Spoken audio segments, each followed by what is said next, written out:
E aí, meu povo? Pós-N2, como estamos? Hoje, para dar uma disfarçada no meu corte aqui, ó.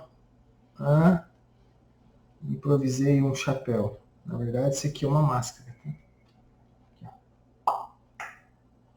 Mas eu vou usá-la como um chapéu. Vamos lá. Última aula, comecei a falar com vocês sobre malware, certo? E paramos, se eu não me engano, em bootnets, certo? Então vamos lá, deixa eu abrir aqui o nosso slide. Pô, professor, tem que ter slide, cara, tem que ter slide. Isso, vamos lá.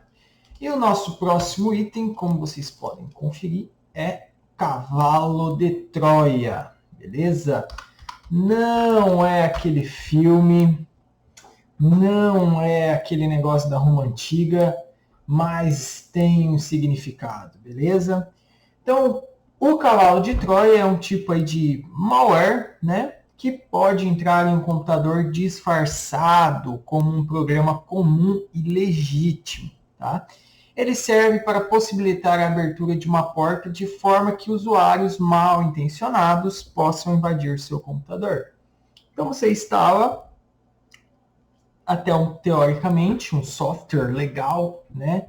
Um crack do Windows, hein? E por trás disso tem lá, né, um scriptzinho, Trojan Horse, né, um cavalo de Troia, prontinho para infectá-lo e estar disponível para as pessoas depois acessarem e realizarem o que quiserem no seu computador, tá? Então, o Trojan, né, se passa por um programa que simula uma funcionalidade útil, quando de fato ele esconde um programa que pode causar malefícios aos computadores e seus usuários, como abrir portas, possibilitar invasões, roubo de senha, né? A principal forma de propagação destes é pela internet, onde são oferecidas ferramentas como funções úteis ou até mesmo vitais para os computadores. Como eu disse, um crack de Windows, né? Quem nunca? Como craquear o Windows 7? Como craquear o Windows 8? Ou você entra num site e aí aparece lá, baixa agora o Flash Player.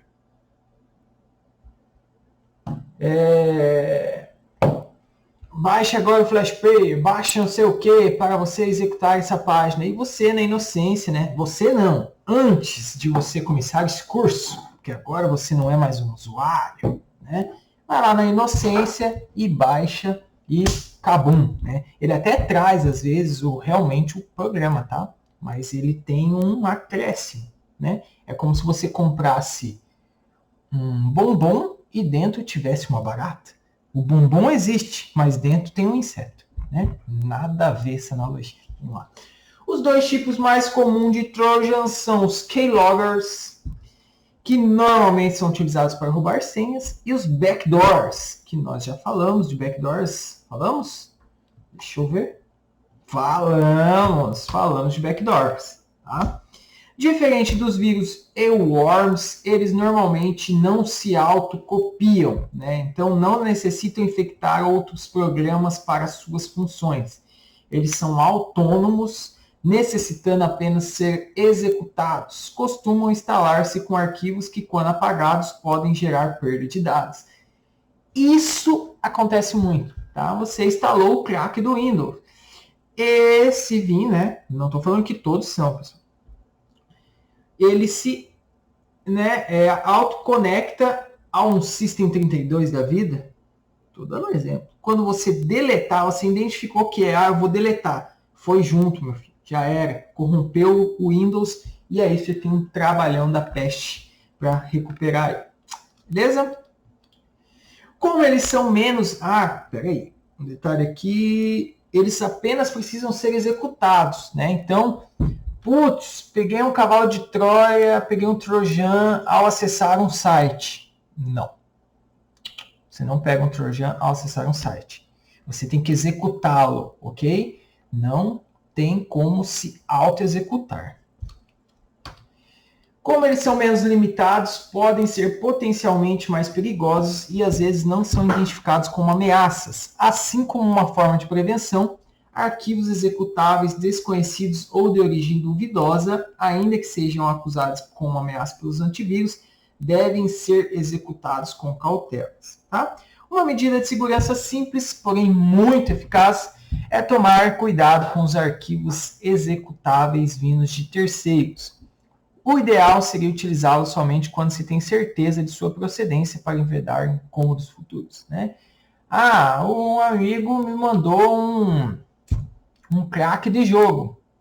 E aí, é confiável ou não é? Não sei, vocês que têm que decidir. Né? Eu, sinceramente, né, eu acho que faz parte da minha área, eu sou 100% desconfiado de qualquer coisa. Me mandou um link do YouTube no WhatsApp, eu verifico antes de abrir, sério. Eu sou muito desconfiado. Então, medidas de cautela nunca são demais, ainda mais quando nós temos em nossas máquinas muitas informações de extrema importância. Fechou? E aí a gente já começa falando de um dos trojans, que é o Keylogger, né? Um programinha capaz de gravar tudo que uma pessoa desavisada digitar no teclado, incluindo senhas de acesso a sites bancários.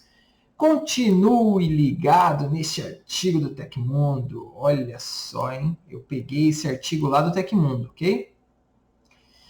Keyloggers, pera aí.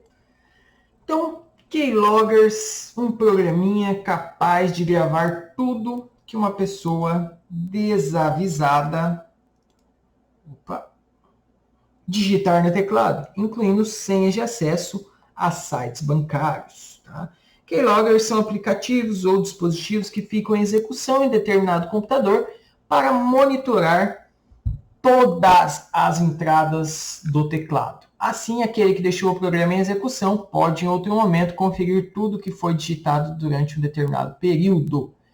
Aplicativos com a função de antes disso, tá? Então, o que é um keylogger? É um scriptzinho, um worms, né? Um malware, não é worms, que tudo que você está digitando no teclado, ele está gravando. É como se fosse um gravador de tela, só que ele está gravando as teclas, certo? Então, esse aqui ainda é, mas era muito utilizado antigamente. Você instalava e olha só como é que era. Vou voltar aqui. Olha só como é que era. O cara contratava lá um técnico, né? Preciso formatar meu computador. O técnico ia lá, formatava, mas ao mesmo tempo que ele formatava, ele deixava um keylogger.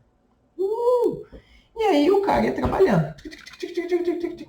E entrava em site de banco, e entrava no e-mail, e fazia milhares de coisas, né? Ou você tinha lá um filho, né, jogava e tinha uma conta fodástica, e o seu amigo, que tinha uns conhecimentos a mais em informática, ia lá, né, para fazer, sei lá, ver você jogando e tal, e naquele momento de bobeira ele instalava um keylogger na sua máquina. E você ia jogando e ele lá só recebendo. Quando você digitava a senha, ele já tinha seu acesso, tá? Automaticamente você era hackeado, né? Ou a sua conta bancária era invadida, né? Mas era esse programa aí que fazia isso, tá? Então ele captava tudo. Foi por isso que em um tempo para cá bancos criaram o teclado virtual, né? Você entra num banco lá, você não digita senha no teclado, você tem que digitar com o mouse na tela. Por quê? Esperando, né, evitar um possível keylogger. Tá? Outro fato é a identificação em 2 fatores. Né? A gente tem Google aí, em jogos também tem isso, né? Eu tenho na PSN. O que? Você loga, coloca a senha, foda-se, né? Desculpa a palavra, mas se é o meu segundo fator, que é um código no meu celular, um e-mail, alguma coisa assim, não for digitada, de nada adianta. Tá? Então, melhorias que foram acontecendo por conta, né, do nosso keylogger. Aplicativos com a função Keylogin, né, Keylogin, foram criados para ações perfeitamente legais, tá? Como monitorar a atividade de funcionário de uma empresa ou até para os pais checarem que tipo de conteúdo seus filhos têm acessado à internet. Esse tipo de função também está incluso em boa parte de outros tipos de aplicativo, como jogos que precisam monitorar o teclado para saber quando uma combinação de teclas de atalho foi acionada durante uma partida. Vejam só, foi criado para o bem, mas a mente humana tecnológica é maldosa. Os caras usaram isso para o mal. Acontece, tá? Mas a intenção, quando foi criada, era muito espetacularmente boa, tá? Nossa, nem sei se existe essa palavra. Mas era o quê? Verificar o que o funcionário estava fazendo nas suas 8 horas de trabalho, né? 8 horas na frente do computador ali. O que esse cara tá? Será que ele está trabalhando? Será que ele está acessando o Globo Esporte? Né? E o filho? Os pais foram trabalhar, o filho ficou o dia inteiro em casa. O que esse piar tá fazendo em casa? Eu vou instalar aqui. No final do dia, tirava um relatório e via tudo que ele tinha digitado, procurado, pesquisado. E já imaginem, né? Adolescente. E aí, existem também programas legais que fazem esse monitoramento, né? Vamos lá, você está jogando Mortal Kombat. Você tem que fazer lá um Fatality, irmão. Você tem que jogar uma combinação de teclas aqui para soltar o Fatality, né? Então, tem que ter esse monitoramento para saber se a junção das teclas foram feitas. Beleza? Mais tarde, né? Então, já expliquei, pessoas de mais intenções, tá? Então, nesses casos, o programa fica em execução na máquina, tá? E sem que o usuário saiba, ele vai gravar tudo que foi digitado. Na maioria dos casos, o computador acaba virando um hospedeiro de keylogger por causa de algum conteúdo enviado pelo usuário que continha, né, disfarçado entre os arquivos. A prática de esconder keyloggers é usada principalmente em e-mails e outros tipos de conteúdo baixado na internet. Essas ferramentas já foram grandes responsáveis por roubos milionários em contas bancárias, especialmente no Brasil. Por esse motivo, programas dessa natureza são dos alvos primários de antivírus e anti-spywares modernos. Então, era a festa da banana você instalar um keylogger na máquina de alguém. Tá? Você já fez isso? Vamos para o próximo tópico. Spywares. São programas espiões, o próprio nome diz, né? Spywares. Né? Isto é, sua função é coletar informações sobre uma ou mais atividades realizadas em um computador. Isso não significa que eles sejam em sua totalidade programas maus, mais um, tá? Existem sim muitos spywares de má índole, criados para coletar informações pessoais e com elas praticar atividades ilegais. Mas nem todos são assim. Existem empresas de anúncio que utilizam spywares para, de forma legal, coletar informações de seus assinantes com vista a selecionar o tipo de anúncio que irão lhe apresentar. Já viram isso em algum lugar?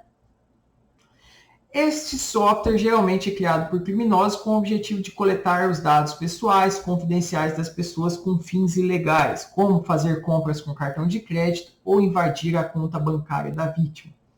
O spyware pode ainda monitorar qualquer comportamento online da vítima, alterar as configurações do computador afetado ou fazer com que ele fique mais lento. É possível, né, a gente desconfiar se está infectado, se perceber alguma atividade suspeita, como o aparecimento de barra de ferramentas, links ou favoritos que não foram adicionados por você. Né? Mas nem sempre são tão óbvios. Spyware, nos dias atuais, geralmente são utilizados para tornar a máquina um robô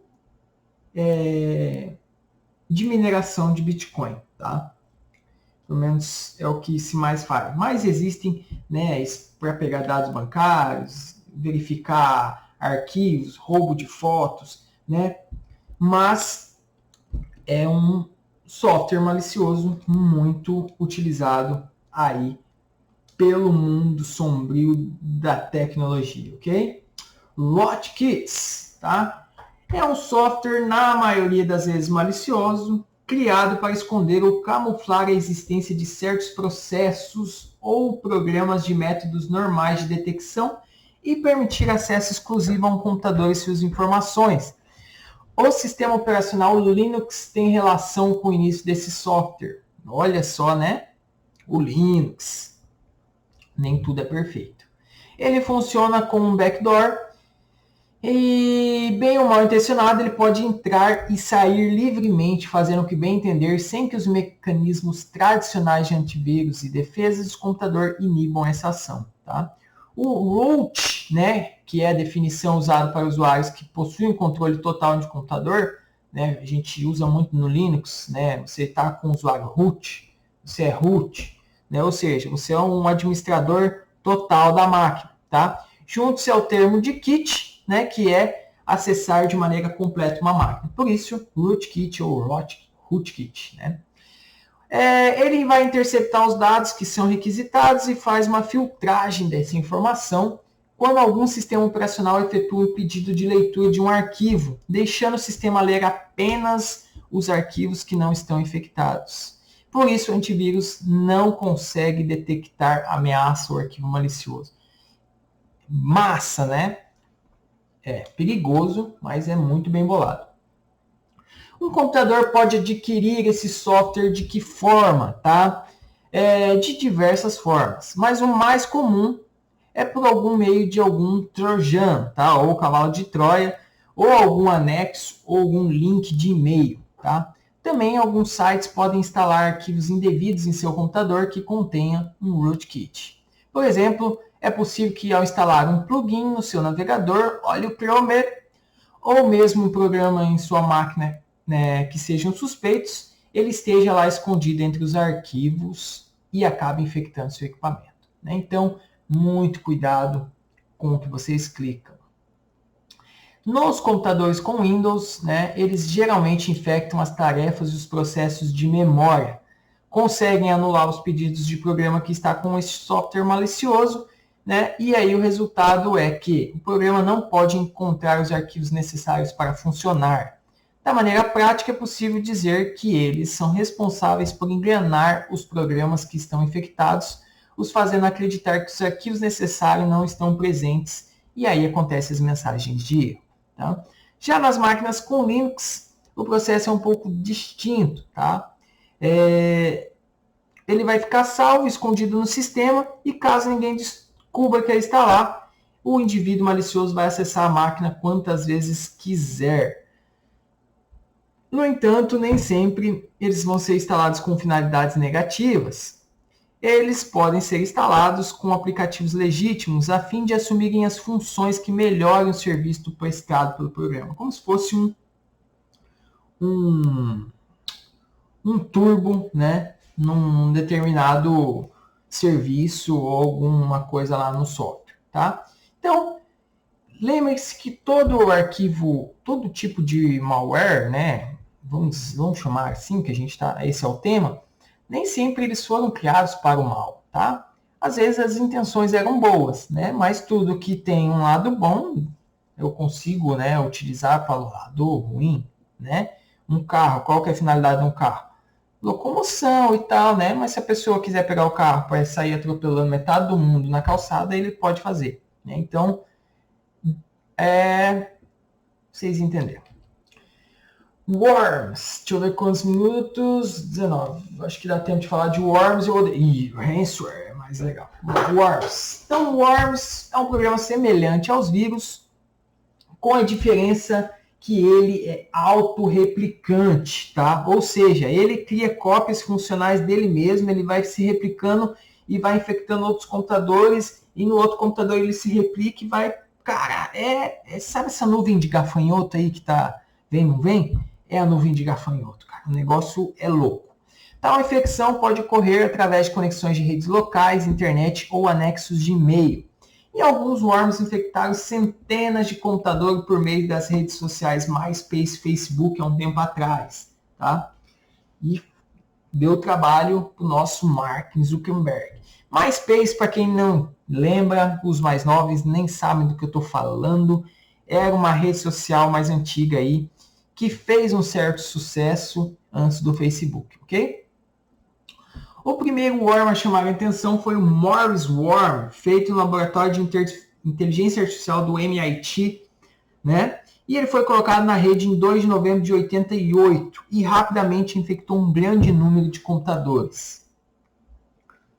Alguns worms são usados para criar brechas nos computadores e torná-los algo fácil para a entrada de outros worms. Os computadores infectados funcionam como zumbis e são usados por pessoas que enviam spams para contaminar e-mails ou atacar endereços de sites de internet. Tá? Mas nem tudo está perdido. Alguns worms podem ser usados para coisas úteis, como a família de worms conhecido como NET.